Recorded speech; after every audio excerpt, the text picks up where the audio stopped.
क्या आपने कोई ऐसा एग्जाम देखा है जिसमें जनरल कैटेगरी का कट ऑफ है 196, एससी का कट ऑफ है 202, ओबीसी का 230, एमबीसी मोर बैकवर्ड क्लास 203, ईडब्ल्यूएस 224? बड़ा विचित्र है। यह सुप्रीम कोर्ट के जजमेंट में आया है और यह जजमेंट हम क्यों एक्सप्लेन कर रहे हैं। पिछली वीडियो में सुबोध साहू जी ने एक कमेंट किया था और कहा था कि एससी एसटी ओबीसी वाले जजमेंट को भी बताइए एक्सप्लेन करके। तो सुबोध जी, ये वीडियो आपके लिए, और इस चीज को समझाने के लिए कि calculation vertical reservation horizontal reservations के कैलकुलेशंस कैसे की जाती है, वो इस वीडियो में समझने का प्रयास करेंगे। तो सबसे पहले ये जजमेंट कैसे आया, क्या फैक्ट्स थे, बहुत ही शॉर्ट में समझने का प्रयास करेंगे। सभी श्रोताओं को शत शत प्रणाम। राजस्थान हाईकोर्ट ने जूनियर जुडिशियल असिस्टेंट के लिए 2756 पदों पर बहाली निकाली थी, जिसमें एज यूजुअल रिजर्वेशंस थे। रिटन टेस्ट थे 300 नंबर के, टाइप राइटिंग टेस्ट थे 100 नंबर के, और मेरिट लिस्ट, ध्यान दीजिएगा, मेरिट लिस्ट दोनों एग्जामिनेशंस को कंबाइन करके, दोनों एग्जामिनेशंस के नंबर्स को कंबाइन करके मेरिट लिस्ट बनना था। रिटन टेस्ट हो गए, टाइप राइटिंग टेस्ट के लिए कौन कौन क्वालिफाई किए उनका रिजल्ट निकाला गया। अब ये इस तरह का कट ऑफ मार्क्स आया कि जनरल 196 कट ऑफ है, एससी का 202, ओबीसी 230, एमबीसी 203, ईडब्ल्यूएस 224। बड़ा विचित्र है ये। इसी चीज को राजस्थान हाईकोर्ट में, ध्यान दीजिएगा, ये जो बहाली है ये राजस्थान हाईकोर्ट ने ही निकाली थी एडमिनिस्ट्रेटिव साइड में। ये जो एडमिनिस्ट्रेटिव साइड हमने कहा, इसका क्या मतलब है? इस जजमेंट का अगर हम कॉज टाइटल को देखें, कहता है राजस्थान हाईकोर्ट वर्सेस रजत यादव। तो क्या राजस्थान हाईकोर्ट ने केस किया था? यस, राजस्थान हाईकोर्ट ने केस किया था। तो जुडिशरी के अंदर जैसे कि तीन चीजें होती है, लेजिस्लेचर विधायिका, एग्जीक्यूटिव कार्यपालिका, और जुडिशरी न्यायपालिका। तो जुडिशरी में दो काम है, एक जो कोर जुडिशरी से रिलेटेड है, केसेस को सुनना, उसमें फैसला देना यानी लॉ को इंटरप्रेट करना, और एक काम है एडमिनिस्ट्रेटिव साइड का काम, यानी कोर्ट के स्टाफ्स को मैनेज करना, पूरे राज्य का, उनके अंदर में भी लोग सरकारी नौकरी कर रहे हैं कोर्ट में, तो वो जॉब्स के लिए एग्जामिनेशंस लेना, ये सारा कोर्ट का एडमिनिस्ट्रेटिव फंक्शन है।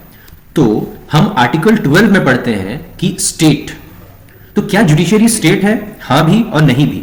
अगर जुडिशरी जुडिशियल काम कर रही है, यानी केसेस सुनना, लॉ इंटरप्रेट करना, तो वो एडमिनिस्ट्रेटिव वर्क नहीं है, वो जुडिशियल वर्क है।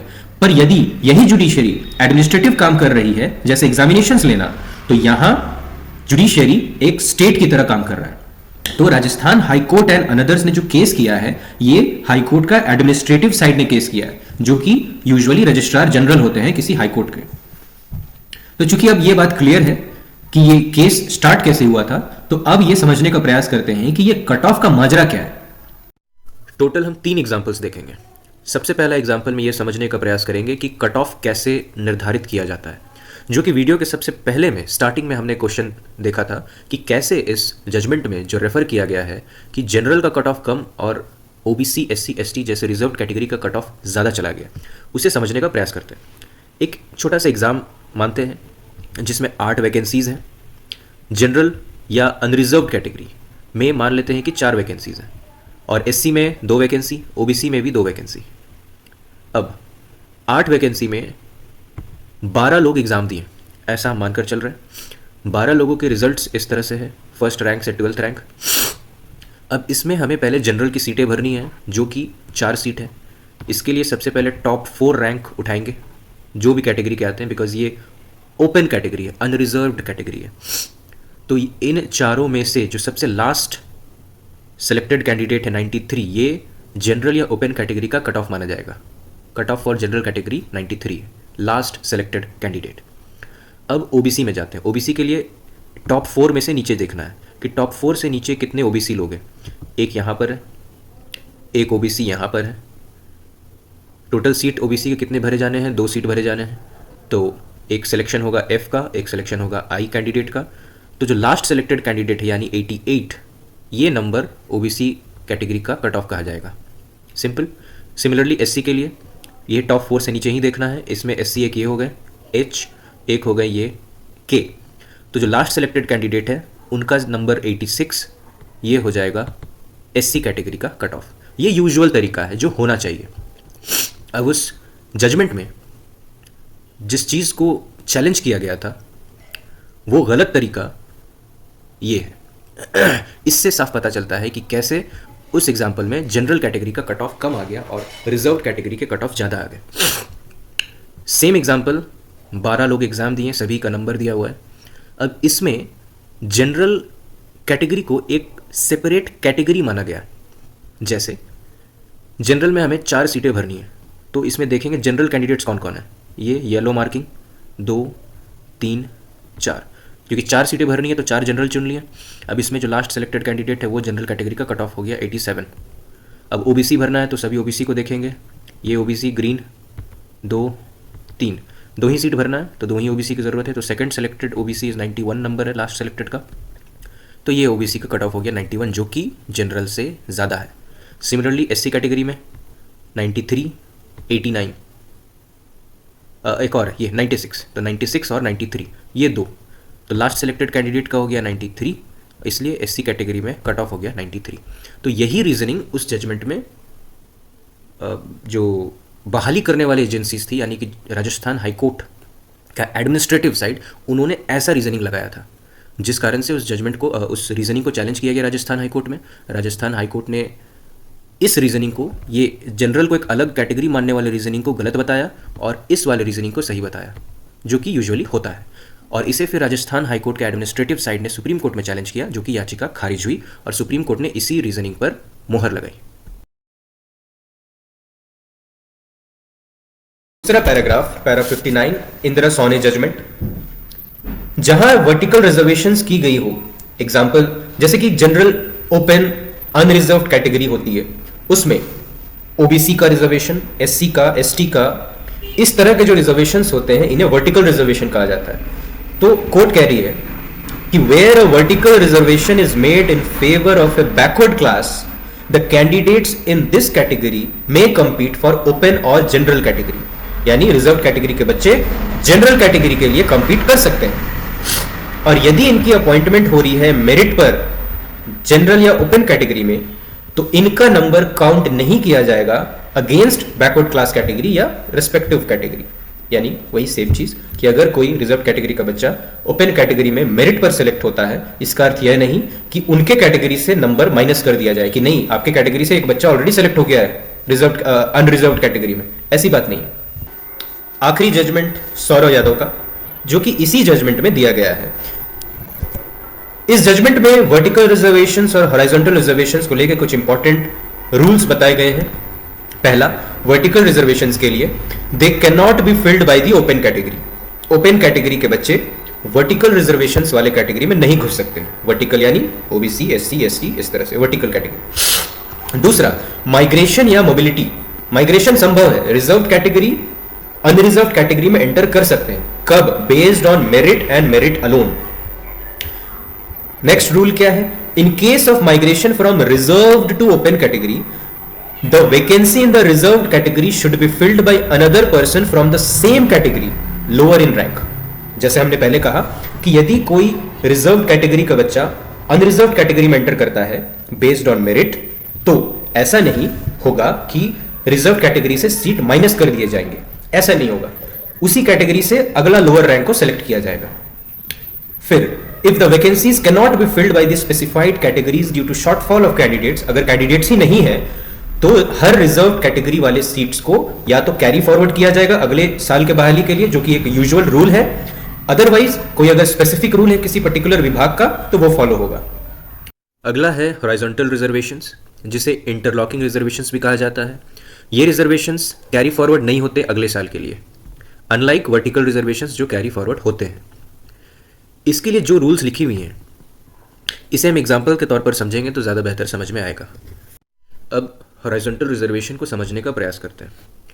Horizontal reservation usually women, sports quota, persons with benchmark disability, इस तरह के कैटेगरीज को इंक्लूड किया जाता है हॉरिजॉन्टल रिजर्वेशन में। यानी हर वर्टिकल के लिए हॉरिजॉन्टल होता है। जैसे ये जनरल कैटेगरी है, जनरल कैटेगरी की 5 सीट, ओबीसी कैटेगरी की 4 सीट और एससी कैटेगरी की 3 सीटों पर बहाली निकाली गई और इसमें 30% हॉरिजॉन्टल रिजर्वेशन दिया गया महिलाओं को। तो 5 सीट में 30% 1.5 होगा, जिसमें राउंड ऑफ करके 2 सीट होगा महिलाओं के लिए अनरिजर्व्ड में। सिमिलरली ओबीसी के लिए 4 सीट है, तो 30% ऑफ 4 इज़ 1.2, तो महिलाओं के लिए 1 सीट रिजर्व होगा। सिमिलरली एससी में टोटल 3 सीट्स पर बहाली निकाली गई, तो 3 सीट का 30% जो कि 0.9 दैट इज़ 1, तो 1 सीट महिलाओं के लिए रिजर्व होगा एससी में। तो इस छोटे से एग्ज़ाम में मान लेते हैं कि 15 लोगों ने एग्ज़ाम दिया और ये सभी का रिज़ल्ट है 1 to 15, सभी के नाम, कैटेगरी, जेंडर, मार्क्स, ये सभी चीज़ें दी हुई हैं। हमें जनरल कैटेगरी में 5 सीटें भरनी हैं, तो हम सबसे पहले टॉप 5 रैंक को उठाएंगे। ये लाइन इंपॉर्टेंट है, टॉप 5 रैंक हम उठाएंगे। ये रहा टॉप 5 रैंक। अब इसमें से हमें चेक करना है कि हॉरिजॉन्टल रिजर्वेशन सेटिस्फाई हो रहा है या नहीं। अनरिजर्व्ड में 2 महिलाओं का होना ज़रूरी है, 2 महिलाओं का, तो क्या इसमें 2 हैं? नहीं, 1 है, एक और चाहिए। तो इस 5th रैंक के बाद पहले तो इस 5वें रैंकर को हटाना होगा मेरिट लिस्ट से। इसके जस्ट बाद जो महिला है, क्योंकि हम मेरिट को देख रहे हैं, this is an unreserved category. Unreserved category में इर्रेस्पेक्टिव ऑफ कास्ट देखा जाना है, बस महिला होनी चाहिए। तो इसके जस्ट बाद महिला है ये एच, नो डाउट ये ओबीसी को बिलोंग करती हैं बट डजेंट मैटर, तो ये एच हो जाएगी। इनका ओपन कैटेगरी रैंकिंग 8 है और इनका कैटेगरी है ओबीसी और ये जेंडर हो गया वुमेन। तो इस तरह 2 महिलाओं का सिलेक्शन हो गया अनरिजर्व्ड कैटेगरी में, हॉरिजॉन्टल रिजर्वेशन सेटिस्फाइड, और वर्टिकल रिजर्वेशन तो चूंकि अनरिजर्व्ड कैटेगरी है डजंट काउंट। तो ये फाइनल सिलेक्शन लिस्ट कुछ इस तरह से होगा। इन 5 का सिलेक्शन होगा इन 5 सीट के अगेंस्ट। अब आते हैं ओबीसी कैटेगरी रैंकिंग पर। अब चूंकि ये इन महाशय को, ये 5वें रैंक वाले महाशय को जो कि ओबीसी है, इन्हें हटा दिया गया था, तो ये अपने कैटेगरी में ओबीसी में तो फर्स्ट रैंकिंग होगा इनका। तो ई जिन्हें यहाँ से हटाया गया ये फर्स्ट होंगे यहाँ पर। ऑल इंडिया रैंक मतलब ओपन रैंक इनका 5 है, ओबीसी रैंक फर्स्ट है। अब अगला ओबीसी को देखना है हमें इसी लाइन के नीचे, जो कि ये हैं, यहाँ पर है, एक यहाँ है, टोटल 4 ओबीसी चाहिए। तो KMN, तो KMN, तो ये ओबीसी में 2nd रैंक, ये 3rd रैंक, ये 4th रैंक। अब क्या महिलाओं का रिजर्वेशन फुलफिल हो रहा है? 1 महिला होनी चाहिए। क्या 1 है यहाँ पे? यस, 1 है। तो इसमें किसी तरह का एडजस्टमेंट नहीं होगा।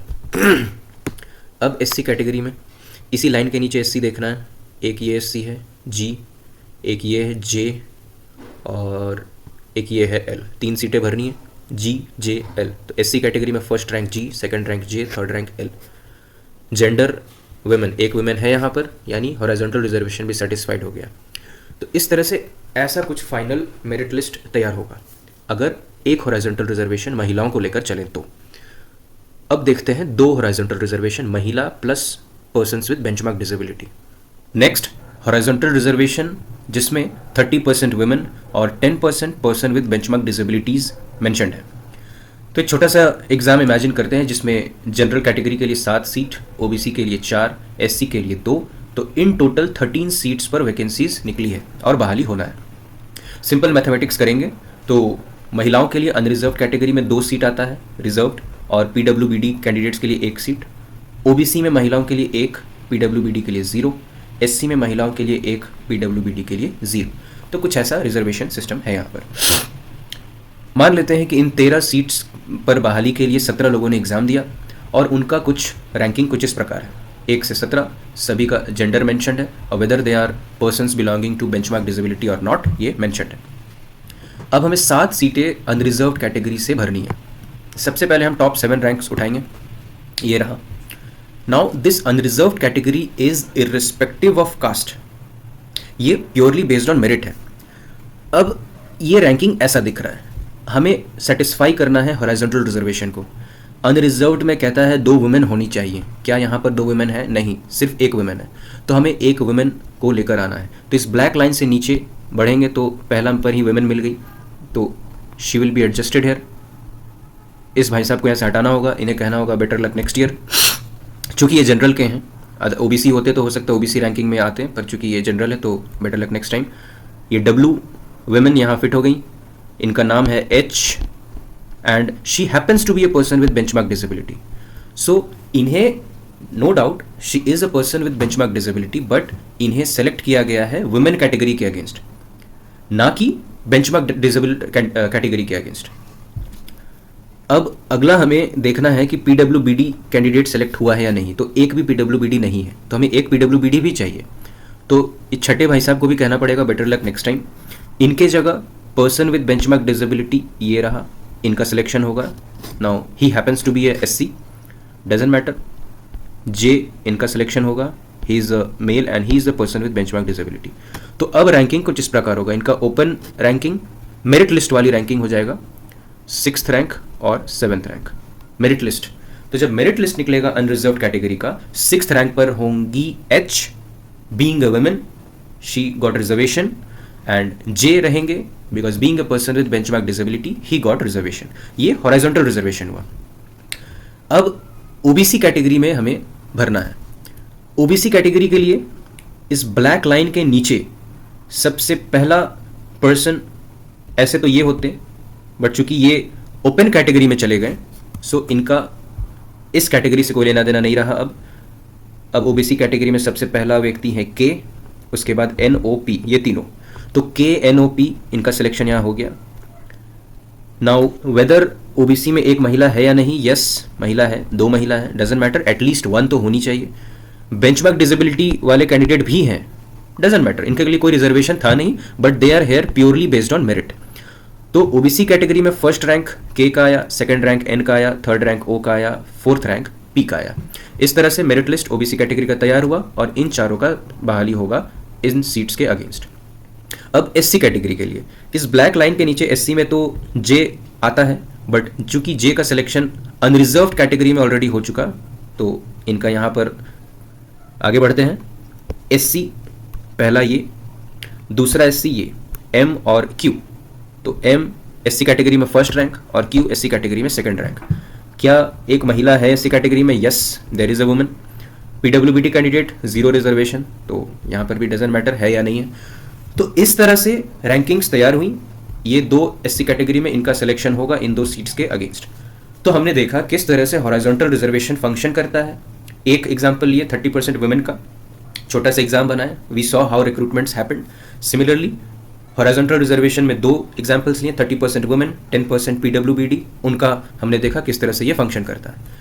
सो दिस वे हम ये समझ गए कि वो जजमेंट क्या था और किस तरह से एससी एसटी ओबीसी का जो रिसेंट सुप्रीम कोर्ट का जजमेंट आया, उन जजमेंट में क्या था हमने समझने का प्रयास किया। उम्मीद है आप ये समझे होंगे। कुछ डाउट्स है अगर आप प्लीज़ कमेंट सेक्शन में बताएं, हम कमेंट सेक्शन में आंसर करने का प्रयास करेंगे। और कुछ और इस तरह के जजमेंट्स आप समझना चाहते हैं सुप्रीम कोर्ट के, हाई कोर्ट के, तो फील फ्री कमेंट करें। और पुनः सभी को शत शत प्रणाम।